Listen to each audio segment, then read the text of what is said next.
Hi, everybody. Woo! Today is going to be awesome. I know we have been waiting for our special guest to be able to share with us for a while. So I'm not going to take too much time this morning, but for those that don't know me, I know we are signing people up like crazy right now. It's supposed to be the slow time in network marketing, but this team Global Aloha is on fire. My name is Daisy Shane Goodwin. I am a Pro 8 above you and a mother of 3, small business owner, retired pro athlete, failed small business owner who found network marketing. Thank you. Thank you. And was able to make it work. I was able to put one foot in front of the other over and over again, learn from my millions of mistakes, and stay committed to a system that works. And thank God for these products, because they are the cornerstone really why all of us are here. Now, a little bit, I just need to take a little raise of hands. I know I'm doing these opportunity Zooms every 2 weeks.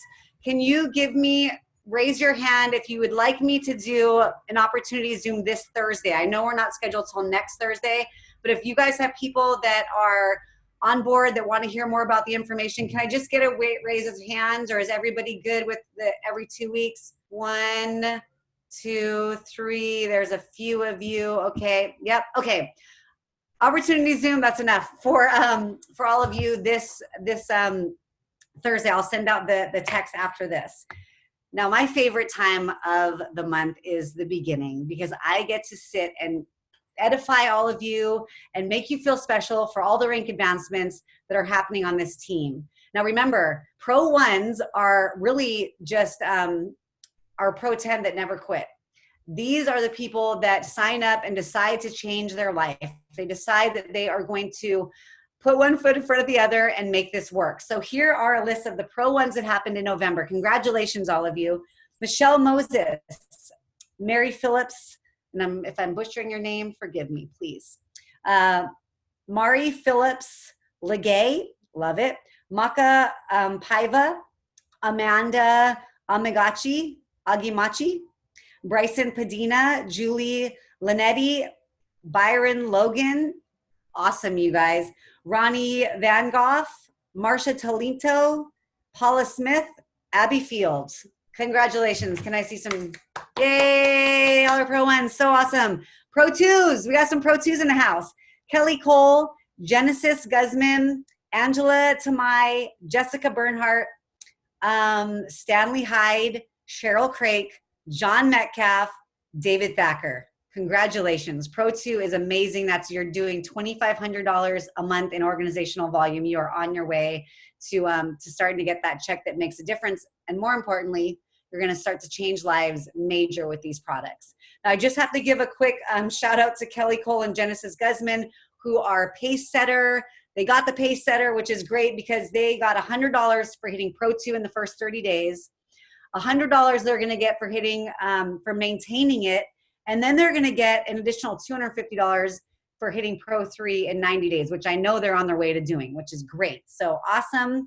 And then a real big shout out to Nina Weber, hitting Pro 5 in her second month in a row, which means that she's going to hit it in December and get to the awesome Pro 5 Summit, which those of us who have gone, that's where your life starts to change major, and you realize this is way bigger than you, and this company loves you and is behind you and supporting you. It's an amazing time. So real quick, I want to edify our incredible speaker, Miss Pro 11, Carrie Dickie, who has been a good friend for a long time, has been a huge support for this team since the beginning. She really has embraced us and our culture, and I think she just really gets the Aloha vibe, and it's huge. You know, she'll share a little bit of her story, but you know, she was a workout instructor, mother of 2 boys, found this industry and ran with it, and then found our company, and really has an incredible story, how fast she hit Pro 10. And just, I get goosebumps thinking about really how she impacts people by seeing what they need. Instead of pushing things on them, she finds what they need and sees where this is a fit for her. Not for her, sorry, for them. Big, amazing things you guys are going to hear today from her. So I hope you have your pen and papers. I know I do. And Carrie, go ahead and unmute yourself on the bottom. I'm going to mute myself. And thank you so much for taking the short amount of time that we need to just get inspired by you in this first week of December. Wow! Thank you for having me. But when you said good morning, I'm like, wait a minute. It's dark out here. I need to be in Hawaii. So it's so fun to see you with your, I've got my jacket on. It's a little bit chilly out here in California. We've had a little bit of rain, but I'm so excited to be with you guys, and I'm feeling the aloha spirit looking at Daisy's skin and everybody else's body language out there. Hooty hoo. So listen, I did a call this morning. You know, sometimes I literally was like, what on earth am I going to, you know, sometimes Mondays just come up so fast, and after a holiday, everyone is in chill mode, and then nobody wants, that's why I said, you know, I need to be on Daisy's call tonight. I need to figure it out, because it's just so much easier when, you know, you've got someone that's going to help you bring your team's mojo back. And it's hard, you know, we all have, I'm laughing at the multitasking happening. I see Julie, she's driving, she's got her glasses on, she's probably got the kids in the back. I hear somebody ordering curly fries. I hear somebody changing a baby. It just cracks me up. That is what we do as network marketers. There's Hanabai and Maluya. Hi, you guys. Anyway, hi. I can't believe I got to see you so recently. It was so much fun over there. Where the heck were we? Phoenix, not Sedona, Scottsdale. Anyway, so for my team this morning, I thought, you know what? Here we are, and we're at the holidays, and you know, I don't know about you guys. You might be removed. Sometimes I think of you as removed, and maybe you think of yourselves as feeling a little removed, being off there on that beautiful island, but not so far removed that you don't know that they're really cracking down on us with regard to compliance and what we can say and what story we can tell, and we can't tell our anecdotal evidence, and we can't, you know, it's so frustrating. But it's so weird, because Stu and I went back, we've talked a lot about it, and we're coming up on 10 years, and we've gone back to the basics in the beginning and said, you know what, we're not doing anything today differently that we did. I mean, people are saying, well, what can I say, and what can I not say, and which should I show, and how can I do this? And it's the age-old question, how can I make my job easier? It's not an easy business, it's a tough business. So I just want to say, as we come into the holidays, you know, my number one, it's an order. Enjoy your families. It's an order. Like, we have to be in order, and our first order of business is the people that we love. It's our God and the people we love. It's where we get our spiritual food and our nourishment, and it's our peeps. It's our family.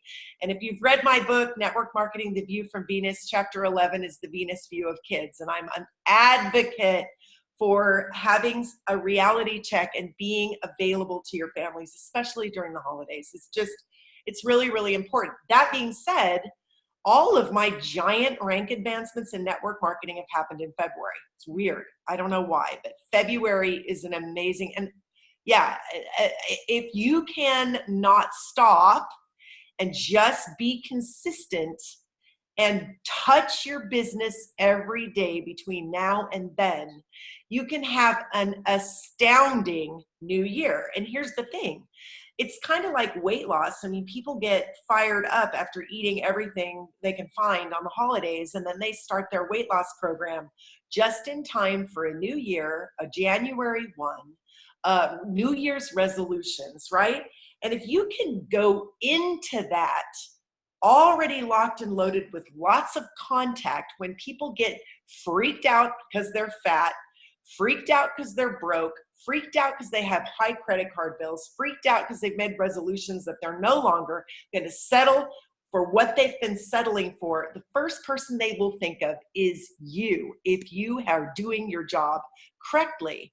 So it's so important to stay connected. And, you know, the strongest piece, the biggest piece of advice I can give you guys is to become a network marketing professional by honing the number one tool in your toolbox. And if this were interactive, I would be asking you, what do you think that tool is?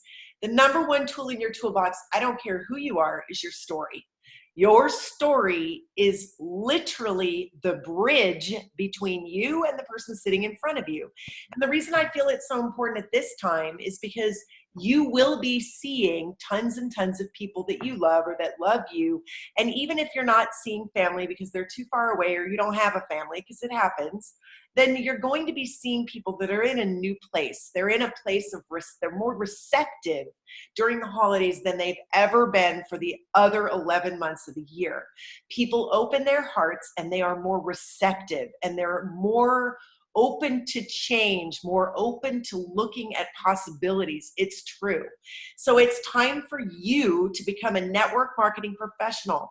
And this, you know, it's so crazy. I've done this so many times with my team and I think, oh, they're going to be like rolling their eyes going, I can't believe that we're doing this again. And it was so well received today that I felt like I need to do it. So I did write a book, and it's not about my book. I'm telling you, I didn't write it. It came through me. It's so good. I was reading it this morning, I don't even remember writing this. It did come through me. It was easy. It flowed. It was simple. It was heartfelt. And it was just something that was kind of channeled. And, you know, I don't mean that to sound all woo-woo or anything. I just mean that I really can't take credit for a lot of the things that came through. I can take credit for the hard work. I can take credit for sitting every day down every single day and asking for something to be created, but that's it. So my chapter on chapter 9, it's network marketing, the view from Venus. And I don't know if we can even see it. Can you guys see me? Am I still here? Of course we can see you. Am I still here? Hi, Erin. Can you see me? Can you hear me? There it is. Perfect. It says proof at the top. But a manual for men and women who want to elevate the great profession of network marketing. Elevate it. We want to make it different. We want to make it more beautiful. We want to make it softer and more approachable and more acceptable and more palatable to people. So I do believe if you become a professional, you guys, what would it take right now to create $40,000? You know, when I'm in Kauai, I see any part of Hawaii, I see how hard it is to make money. It is no picnic. And what would you have to do to create another 40 grand a year? What would you have to do to create 50, 70, 100, 150,000 a year? You know, I have a Lisa Panton Pro 8 over knocking on the doors of 9 in the UK. And I mean, in England, to create the kind of money that we make at that rank, it's unheard of. And so you have to ask yourself, with what you're currently doing, or anything else that you can think of, be it real estate or mortgage or writing loans or insurance or waiting tables or giving surf lessons. I don't know what you do, but to make 40,000 and kind of take yourself out of the deal a little bit where you don't have to be working 24/7. I don't know of anything else. I really don't. So that being said, you have to become a professional. If you want to make that money, 20, 30, 50, $100,000 a year, then you have to show up and you have to be a professional. And a professional can spit their story out like that. And I said this morning, you know, I know Carrie Williams' story. And one of the things that I always remember is she says, my husband and I, we were ships passing in the night. He was an attorney. I was a top ranking manager at Bath and Body. And literally I worked 60 hours a week. I never saw my husband. Then they had their baby, and literally Todd had to go and finish a case. He couldn't even be there with his wife through the night with their new child. I know Maria Williams' story. I think about it so much. She's Pro 9, and I think about how she said, you know, I was in HR, and then I wanted to stay home with my kids, so Noel did the work. And then 10, 15 years in, we had to move from the East Coast out to Arizona. And she said, I wanted to go back and see my mom and dad. I wanted to go back and see my sisters. I wanted to take my babies, but I didn't have the money. And then one day I took Noah in for tennis shoes, and I couldn't even afford to buy him the shoes he wanted, which was the Nikes. And I was in so much pain.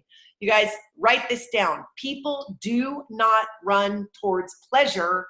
They run from pain. They do not run towards pleasure. They run from pain. If you're selling the pleasure, then you are barking up a wrong tree. People run from the pain.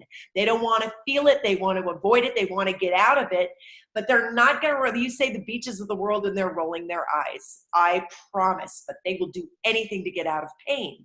So you have to hone your story. And I'm going to read a little bit. You need to embrace your story no matter how simple, insignificant, or embarrassing it may be to you. You need to be able to tell it with ease and confidence. I cannot tell you how many times a new network marketer has said, well, Carrie, I really don't have a good story. My story is not that exciting or unique.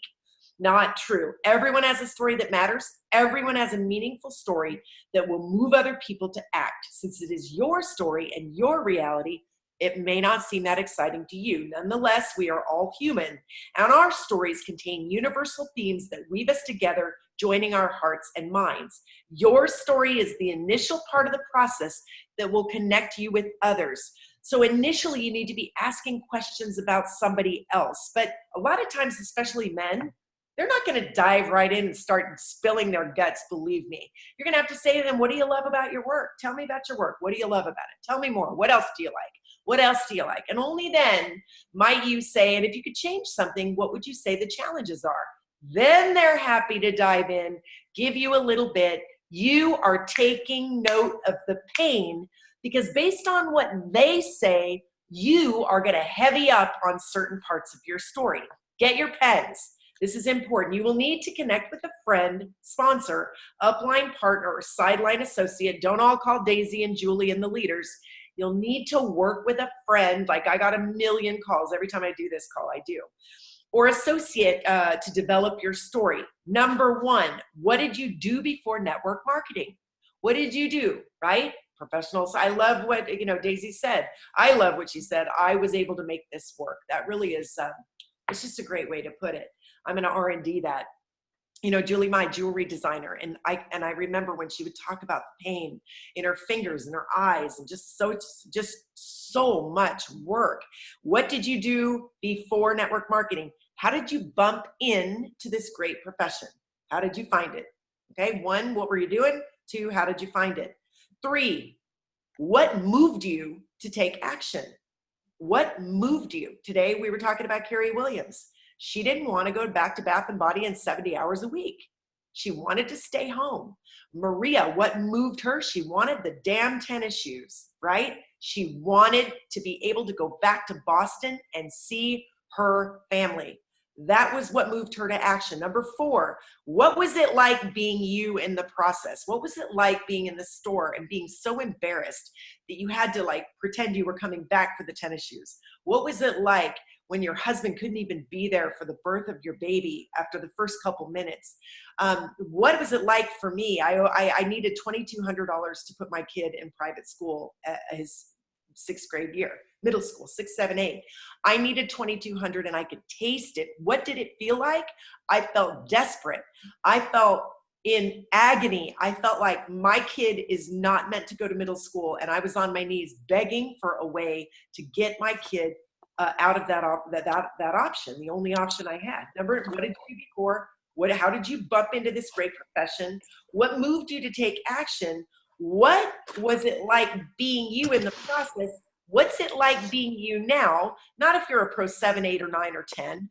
What is it like being you now with a little bit of hope, an option, a way to create some residual or leveraged income? You might have to mute that, Days. I hear a lot of action going on. What's it like being you now? What does it feel like to walk a day in your shoes? You guys, when you speak to people, I should just read this because I can't do it any better. Your story needs to be written out. This is non-negotiable. If I told you that your story would make or break your network marketing business, how much time would you spend crafting it? Well, guess what? That's exactly what I'm telling you. Your story either grabs people or it does not. Recently, a lady started telling me her story. Oh my gosh, I was pushing 50 years old. My mom and dad got sick, and oh my gosh, they were over 3,000 miles away. And in my mind, I'm like, yeah, well, my parents are really healthy. And I'm not saying I didn't care and I didn't empathize, but it wasn't my story. And she didn't get to the pain quickly enough. So I helped her. I was pushing 50. My parents got sick. I realized, oh my gosh, I'm 3,000 miles away. I work 60 to 70 hours a week. I have no freedom to take 5 or 6 days and go over there. I have a family member in struggle, and I can't. My business owns me. It owns me. I'm not free. Work a day, get paid. Work a day, get paid. Can't work, can't get paid. Pain, instant pain. What is it? This is exactly what I'm telling you. Your story either grabs people or it doesn't. Every story has the potential to move people to act. You need to write down every detail and share it with someone. You need to read it to yourself, read it aloud, and read it to others. Then you need to whittle it down. You may be so close to your own story, you can't even discern the amazing parts that will feed another until you go through this entire repetitive process. Here's the goal. This is a big star. When you tell your story, it should prompt an internal dialogue with the listener. It should prompt an internal dialogue that goes something like that. Well, if they're bored, the story's not doing its job, right? I was a little bored. They need to be silently saying things like, wow, me too, or I feel exactly the same way. They might think, oh, wow, I've been there, or I can totally relate. Even if their path has been vastly different from yours, they will gain respect for you and who you have become, thinking, wow, this girl worked hard, or wow, this guy has courage. So do I. They need to be thinking, wow, if he can do this, maybe I can too. Or I have the same qualities that he has. We might work well together. They need to feel a wide range of emotions. You guys, if someone's hearing your story and they're you're missing the mark, right? This is not professional, right? They should be feeling you. They might feel angry, sad, joyful, hopeful, all in the few minutes that you share your story. Literally 2 to 3 minutes. Your story is the glue that will bind you together to navigate the network marketing journey with others in partnership. So here's the big thing. If it's not necessary to say it, it's not necessary to say it.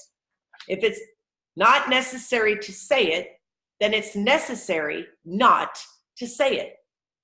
My friend Wayne Brown, if it's not necessary to say it, it's necessary not to say it. Don't say the unnecessary, because especially men, they are like, what's in it for me? Whiff them, W-I-I-F-M, whiff them mode. What's in it for me? What's in it for me? What's in it for me? And you're talking about your psoriasis and they don't even have it. And you're talking about your autistic kids and they don't got autistic kids. They don't have them. Like, we don't need to be talking about that stuff. We need to find pain, okay? So as you read the story, I was saying today, pretend after you do the story, you've got this big, long hanging story. And let me tell you, I got a longie. And then you start to whittle it down. Is that necessary? No. Is that necessary? No. Is it necessary? And pretty soon, every single thing that you say will be something that could be highlighted as getting to someone's pain. Let me give you an example. Oh, what did I do with that paper? Carrie Williams told her story this morning.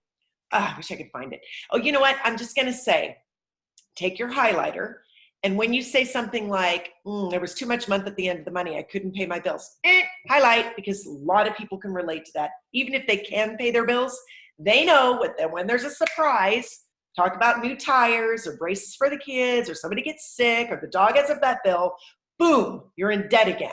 So if you say something about that, someone's going to relate. If you talk about the fact that you don't get to decide how much you're worth. You are paid a certain wage, and that's that. They choose, you accept, period. You also accept the benefits that they give you. That's your lot in life. You have to accept when you wake up in the morning, when you go to bed at night, when you show up, when you don't. Someone else is running your life. Pain, P-A-I-N, highlight it. When you get to talk about the fact that you don't get to spend enough time with your family because someone's out doing this job and someone's out doing that job, and you're, swapping duties. When you get to people's pain, you're going to see it. And if you're very, very familiar with your story, then you are going to be able to tell your story and watch the person in front of you and look for the pain that they're feeling. If you are so worried about what you are going to say, then you are never, ever, ever going to be able to focus on the person sitting in front of you. I'm so sorry. I'm looking for this piece of paper from this morning. It was so good. Carrie Williams was just on fire telling her story this morning. Did I get it? Did I get it? Did I get it? Did I get it? You're doing great, Carrie. Don't stress over it. No. Okay, I know. I'm kind of a perfectionist, but okay, here we go. I wrote in a million. Okay, she said, I was a busy mom. Thank you, Erin. I was a busy mom. I had a newborn and a 3-year-old. Right? I'm busy. And everyone's like, wow, I'm busy too. Highlighted, right? She said, gosh, I heard about these, Carrie called me and said, listen, you had a baby 24 hours, or you had a baby 3 days ago, so I'm going to give you 24 hours to call me back. After all, it's Father's Day. So there's a little bit of urgency right there, right? She said, I was, I heard about these prevention products, and I was kind of excited because I had a really, really, really tough pregnancy. And, I know some people that are sick. Well, guess what? Other people know people that are sick. She said, I was kind of in transition mode because I had been working 60 to 70 hours a week retail. And I just didn't want to go back after my baby was born. So somebody might be, especially coming up on the new year, you guys, you can look at people and say, think of me when you go back after the holidays and you have a fat visa bill to pay off and you're going back to that same old job. I mean, are you really in pain? And you just want me to listen, or might I have an answer for you? I mean, were you just kidding around, or do you want to make a change? Carrie said, I was in transition. Had an attorney husband.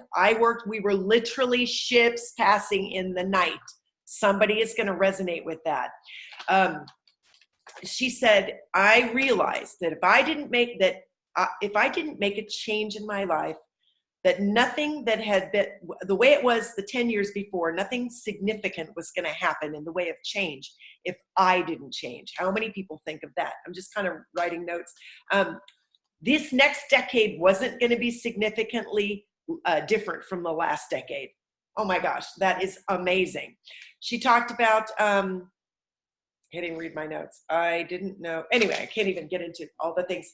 But at the end, she said something about, if you can fall in love with these products, and I use this forever, if you can fall in love with these products, I'm telling you, I can help you potentially stay home with your kids, bring your husband home, get out of debt, pay for that vacation, help your kids go to college. I don't know, but there is an option here. We can potentially work together. Your story should be short. The cool thing I had this morning was several people on the line that told their stories. I've been working with the gal, and her story in the beginning just wasn't very good. And she told it today, and I'm like, dang, girl, you just hit it out of the park. And she said she committed to telling it 20 times this week. You guys, if you don't have your story super like rocking, and I guess I didn't tell mine at the beginning of the call. I don't know. There are probably some people who don't know me. I'm 57-year-old gal, yogi, mother of 2 boys that are adults. And I found network marketing when some dude banged on the door to talk to my former husband. And I said, he's not here. I'm so sorry. Is he supposed to be? And he goes, well, yeah. He goes, I was going to show him my business. And I said, oh my gosh, I'm so sorry. Come in. I'll make you a cup of tea. You show me your business. And after about 20 minutes of him yammering on, he was a very, very boring engineer, nice guy, much older than me. I said, are you kidding me? You mean to say that someone sells a vitamin in Kentucky and I get paid? Or over in Hawaii? And he goes, that's exactly what I'm telling you. And I said, well, dude, sign me up. And when my former husband came home, I said, honey, we got a new business. I was so excited. I couldn't stand the thought of some potential income that someone else could create, the work I could do once and it would, go on, like someone would reorder and I might make $1. I was so excited I couldn't see straight. And, been involved in 4 different companies and I made a lot of mistakes. Carrie Williams said today, boy, I knew nothing about network marketing. And she said, which doesn't that ring true when you're telling your story? The person in front of me is going, yeah, I don't either. And she said, you know what? I found myself at a meeting I didn't want to be at. And everyone's like, yeah, I've been there. I didn't want to be at the meeting either. I don't want to be at this meeting. She's like, I'm in a meeting I didn't want to be at. And suddenly, I start relating to this girl. And I'm like, oh my gosh, if I could just do what she does and learn what she has said and done, I might be able to have what she has. So anyway, my story doesn't matter. Network marketing for a long time, man, I had a lot of frustration. I had a lot of lessons. I remember being in the room hearing about the 80-20 rule. 80% of the people do 20% of the work and 20 do 80. And then I heard about the 1%ers. And I just yearned to be one. I burned to be a 1%er. I yearned to make a difference, to make some money, to be noticed in the world. That's not my why today, but then, I kind of came from a background where I wasn't seen that much. And I'm just being honest. I wanted to be on that damn stage. I needed to be seen. And I would do anything for recognition. Who cares about the money, man? I just wanted to be seen and I wanted to be able to feed myself. So, your story should make someone in front of you go, whoa, like what a wake up call. I'm waking up. And then, at that point, this is short. You're gathering information a little bit, tell your story. Then you're showing a video. I'm still doing ABC. You guys can do whatever you want. Take people to show PubMed. That's pretty astounding. You don't have to make any medical claims. Just take them straight to the research, take them straight to the income claim statement, and go directly to the closing question. How do you see yourself getting involved in LifeVantage? How do you see yourself getting involved in LifeVantage? I go, well, I don't. Or on a scale from 1 to 10, 10 being I'm in right now, 1 being no way. Where do you see yourself? Well, I'm a 6. Really? Why didn't you say 5? Just asking. You guys, you know, we just make it too hard. We're just making it too hard, and we're not professional enough. Your story is the most important tool in your toolbox. Write it out today, read it to somebody, tell them to cut the parts that aren't that aren't meaty, that don't matter, highlight everything that's a common theme. Too much month at the end of money, I'm broke. I don't want to work for someone else. I want to own my time. I want to finish, stay in bed till I'm done sleeping. I want to be home with my family. I want to spend doing time with what I want. I want to live. I want to do some of the things that I've been dreaming about. I don't want to be doing this when I'm 60. These are common themes. The whole thing carries every word except the small words was highlighted. It's incredible. And Stu's, I mean, man, I remember, I was on the one freeway, I had white line fever. I threw in the videotape and heard about the Arabian horse ranch. I mean, I can tell Carrie's story, Maria's story, Mark, I can tell all my people's story. And so you guys need to be so intimately familiar with yours that you're looking for the pain and the burn on the other side of the table so that you can tell your story and really accentuate the parts that are going to connect you with the person sitting in front of you, and then get into their pain and say, listen, I would love to show you a solution, but I'm not attached. I mean, are you serious about looking at, are you venting? Should I just sit here and not? Today, my son crashed his BMW, his new car. It was the saddest thing. My former husband ragged it. Why didn't you in it? And I just said, honey, I'm so sorry. Oh, baby, I'm so sorry. Oh, honey, I feel you. I'm so sorry, honey. I feel like there's a knife in my heart. Like it's your pain is my pain, and I'm feeling it. And I know how much care you've taken. People want to be heard. Start hearing people. Don't worry about whether you can tell that you had psoriasis and now you don't. It's not about you. It's about them. So anyway, I hope that was helpful. I could go on all night, but that would be really boring. So is there anything else I should say? Is that helpful? Uh-oh. Thank you. So helpful and so good to hear from somebody else. And, I remember in the beginning, I had pages and pages. 12 pages of my story that was whittled and whittled, like you said. And it's just so incredible to be able to hear it from you and to hear, the other side and hear other people's stories. It's so powerful. Just in case, this is Amazon, and I don't even know. I have no idea. Also on Audible, I did it in my voice. You guys, I promise this book will help you. It might scare the hell out of you too, but it will help you, and it will help you on the tools section all the way through chapter 9. Please read The Venus View of Kids for your holidays. And please read The Rise of the Feminine. It's not about women. It's about the feminine consciousness. So I love it. Thank you, Carrie, so much. And I appreciate you taking the time. I know you're so busy, and we just appreciate it. And I got a quick Pro 2 Amber Gedglum, and we have a new Pro 3, Tara Finley. Hey, good job, Tara. That's huge. And then one thing I forgot to say is Sky's going to Pro 5 Summit. She hit it 3 times in a row. So woo-hoo! Yeah, Sky. Hey, yeah. And Carrie, thank you. I can't say thank you enough. I'm so excited to hang with you in Cancun. It's going to be a good time. And we just appreciate you. So thank you for taking the time. Really appreciate it. Absolutely. My pleasure. Thank you for having me.